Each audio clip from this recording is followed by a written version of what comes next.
Kita nak tadi di awal tadi kita terkejut bicara setahun tu. Okey. Tadi kita berbicara mengenai 5G.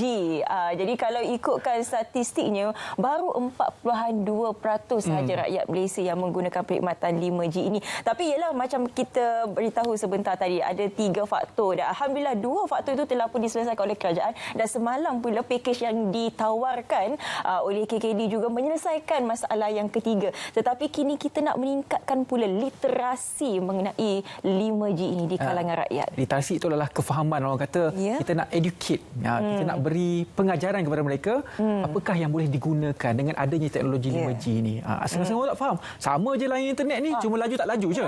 Itu orang biasa berpandangan, tapi kita nak tahu secara detail yang terperinci. Ya, betul. Hari ini bersama dengan kita di studio saya kenalkan terlebih dahulu Profesor Madya Technologies Dr. Liao Chi Yin, Fakulti Kejuruteraan Elektrik Universiti Teknologi MARA. Selamat pagi, Doktor. Selamat pagi, Doktor. Selamat pagi. Doktor, sebagai permulaan, mungkin Doktor boleh berikan sedikit pendapat tentang peralihan daripada teknologi 4G kepada 5G melalui inisiatif Jendela yang telah pun dilaksanakan oleh Kerajaan Malaysia sehingga hari ini. Okey. Keseluruhannya peralihan daripada teknologi 4G ke 5G sedang berjalan dan dikira lancar lah. So kalau kita lihat kesediaan rangkaian 5G di Malaysia, setakat sekarang kita mengikut data 31 Julai kita telah mencapai liputan 5G sebanyak 66.8%. Betul. So agak pencapaian agak bagus sebab kita telah melaksanakan network 5G dalam masa kurang daripada 2 tahun. Kita telah mencapai coverage yang begitu besar. Okay. Lepas tu dari segi ekosistem peranti-peranti 5G atau devices ataupun dalam bentuk smartphone, tablet, macam-macam dongle ataupun hotspot. So kita sekarang dekat pasaran kita dapat tengok banyak-banyak model smartphone yang dapat dibeli oleh pengguna. So ni kedua-dua faktor ni, kesediaan network 5G dan juga device 5G telah membantu Malaysia untuk beralih daripada teknologi 4G kepada 5G. Tambahan pula sekarang kita tengok semua syarikat telco, syarikat telekomunikasi telah memulakan menawarkan berbagai-bagai package ataupun plan data 5G kepada pengguna. So dari segi kesediaan kita telah sedia untuk beralih daripada 4G dan 5G dan disokong oleh faktor-faktor network coverage yang ada dan juga peranti yang device yang kita boleh beli yang banyak pilihan. So kita dapat tengok mempercepatkan peralihan daripada 4G kepada 5G. Ya.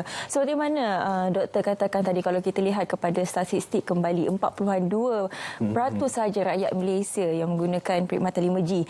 3 alasan itu telah pun sebenarnya diselesaikan oleh pihak kerajaan. Dari segi liputan 66.8%. 15 hari bulan Ogos hari itu semua syarikat telco telah pun menyokong perkhidmatan 5G dan semalam juga ditawarkan pula pakej rahmah tersebut. Kalau ada alasan bahawa peranti mahal kalau untuk 5G. Tapi alasan keempat yang diberikan pula, kenapa saya kena beralih kepada 5G? Sebab sekarang ni bila saya guna 4G pun laju juga, Doktor. So untuk yang soalan tu, yang untuk kebanyakan pengguna dia ingat dia kurang faham tentang kebaikan 5G. So kalau pengguna handphone biasa dia ingat 4G adalah hanya dapat memberikan kelajuan lebih tinggi daripada 5G. Sebenarnya itu bukan sahaja. So kelajuan yang diberikan oleh 5G adalah jauh lebih cepat daripada 4G dan juga mempunyai kapasiti yang sangat sebesar. So kalau kita tengok masa kita pakai network 4G, so kalau di masa kita mempunyai ramai pengguna, so network akan jadi sesak. So walaupun kita tengok kita punya handphone coverage dia full bar, tapi kita rasa lambat juga. Sebabnya kelemahan teknologi 4G, kapasiti dia tidak mencukupi. So itu disebabkan juga reason yang kita nak pakai 5G. Kalau 5G atau 5G dapat memberikan kapasiti yang sangat-sangat luas dan boleh memastikan sentiasa kita punya data sentiasa lancar, tidak sesak dan tambahan juga yang 5G juga dapat menyokong penggunaan selain daripada mobile phone ataupun smartphone. Seperti membuat sambungan kepada mesin ataupun internet benda, IoT. Okay? Untuk kegunaan industri, kegunaan pelbagai bidang seperti kesihatan. Kalau kita lihat contoh seperti yang demonstrasi kegunaan 5G seperti remote surgery ataupun pembedahan jarak jauh. Doktor di satu tempat, contohnya di Johor, dapat membuat pembedahan secara remote control untuk surgery robot dekat Kuala Lumpur. Okay? Dan juga kita juga lihat yang kegunaan yang seterusnya yang more futuristik yang kita tengok seperti autonomous car ataupun kereta pandu sendiri yang boleh connect kepada network 5G. So ini menunjukkan kemampuan 5G adalah lebih daripada 4G dan tidak terhad kepada penggunaan smartphone atau penggunaan data daripada device user. Maksudnya device bukan sahaja telefon, bukan sahaja tab, malah ada lagi teknologi-teknologi yang memerlukan 5G. Betul. Termasuk mesin. Ia termasuk mesin. Adakah ia lebih real time berbanding dengan 4G? Saya difahamkan kalau 4G dia ada lagging sikit. Contoh kalau jam kita membaca GPS, mungkin pada waktu itu dia detect 3 saat, 5 saat lebih terkebelakang daripada the real time. Kalau 5G itu dia real time ataupun bagaimana? So kalau dari segi latency ataupun lengahan untuk rangkaian 5G, dia adalah dapat mencapai lengahan sebanyak 1 milisaat. So kalau kita bandingkan kepada teknologi 4G, so lebih kurang kita lengahan adalah 10 ataupun 20 kali lebih tinggi. So ini adalah penting untuk aplikasi seperti kawalan jarak jauh. So kalau kita nak buat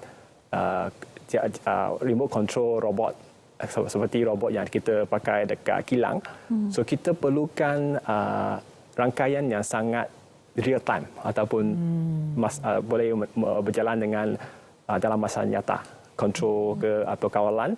So kita boleh merealisasikan aplikasi-aplikasi seperti otomasi tingkat industri dan aplikasi seperti yang saya tadi sebut tadi, pembedahan jarak jauh, kereta pandu sendiri, drone yang terbang sendiri. So semua ini dapat direalisasikan jika ada network seperti 5G yang boleh memberikan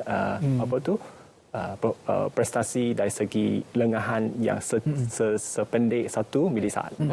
Kalau itu dari segi mesinnya, tapi kalau kita lihat dalam sektor pendidikan juga, adaptasi teknologi seperti AI. Dalam AI pula kita asyik bercerita mengenai ChatGPT. Jadi betapa pentingnya sebenarnya perkara ini kepada seorang pelajar. Jadi 5G ini bukan lagi orang kata pilihan, tetapi ianya satu keperluan. Bagaimana Dr. melihat pada perkara ini?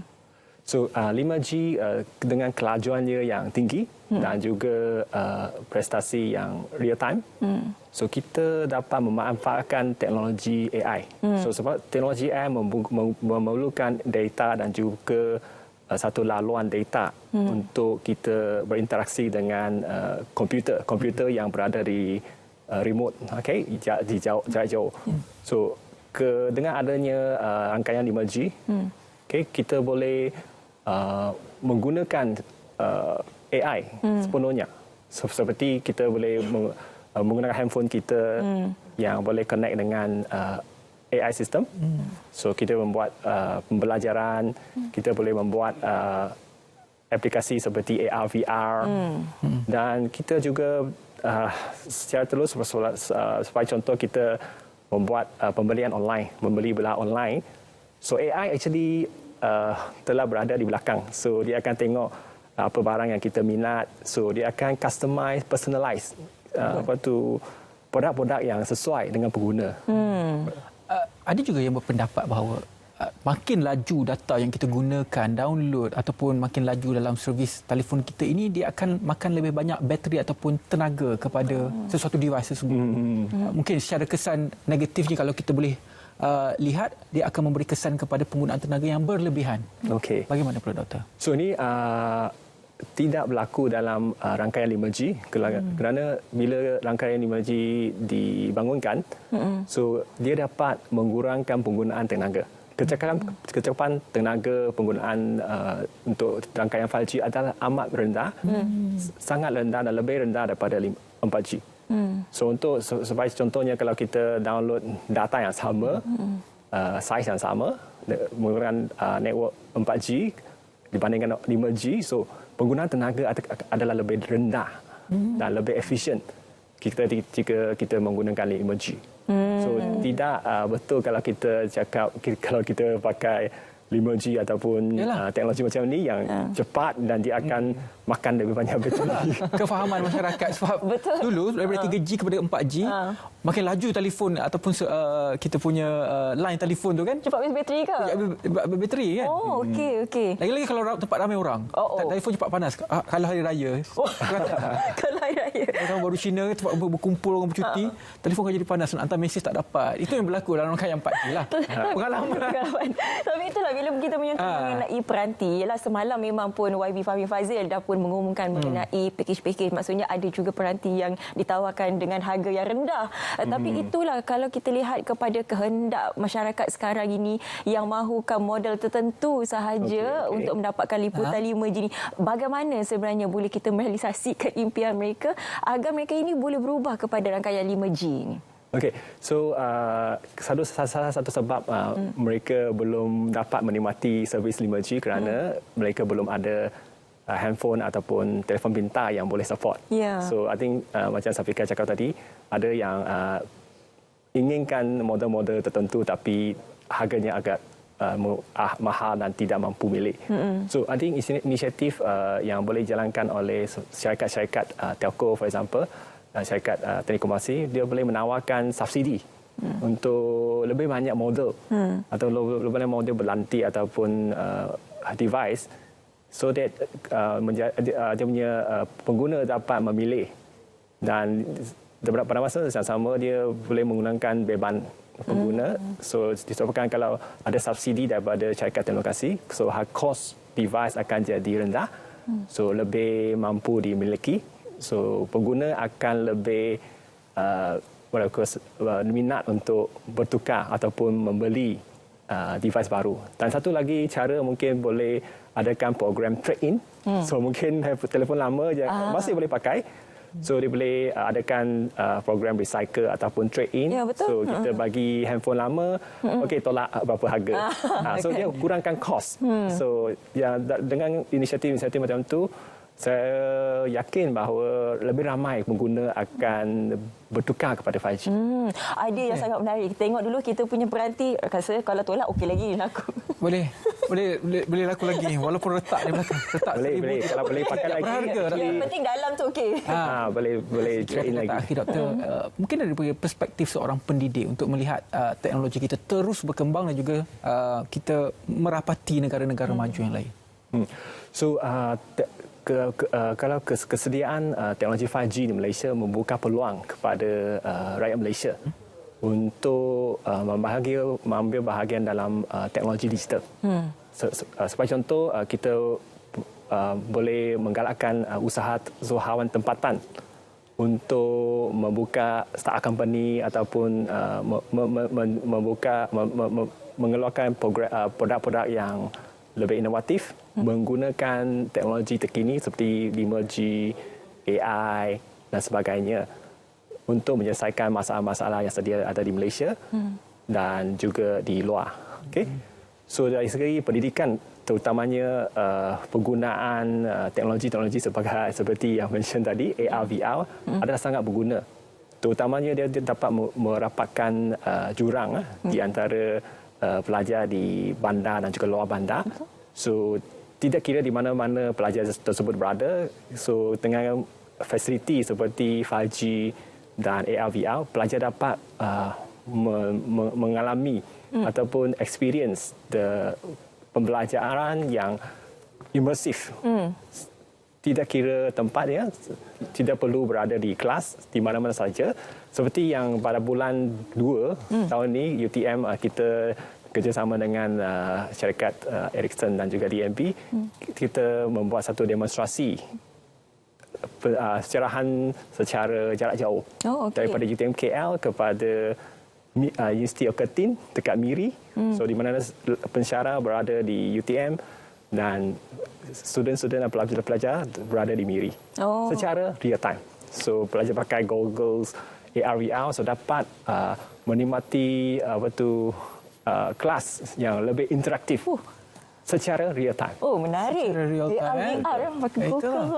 Itu kehebatan teknologi 5G sebenarnya. Jadi beralihlah sekarang. Kadang-kadang kita tak tahu dan juga kita tak sedar. Tapi itulah tanggungjawab kami untuk memberikan pencerahan dan juga literasi teknologi 5G kepada anda. Ya, terima kasih kita ucapkan kepada Profesor Madya Teknologi, Sir Dr. Liao Chi Yin, daripada Fakulti Kejuruteraan Elektrik Universiti Teknologi Malaysia. Terima kasih kerana sudi bersama dengan kami hari ini. Terima kasih banyak. Saya sudah faham dah teknologi 5G itu bagaimana. Nanti saya akan subscribe 5G kat telefon saya. Okeylah, saya kena beli telefon dulu. Betul, kita nak ke Sarawak selepas ini. Rakan kami Awang Muhammad Muhyiddin sudah pun bersedia. Ini juga berkaitan dengan cerita pagi yang berkaitan dengan kemerdekaan. Semangat kemerdekaan. Kembara Merdeka Jalur Gemilang 2023 Pakan. Awang, silakan.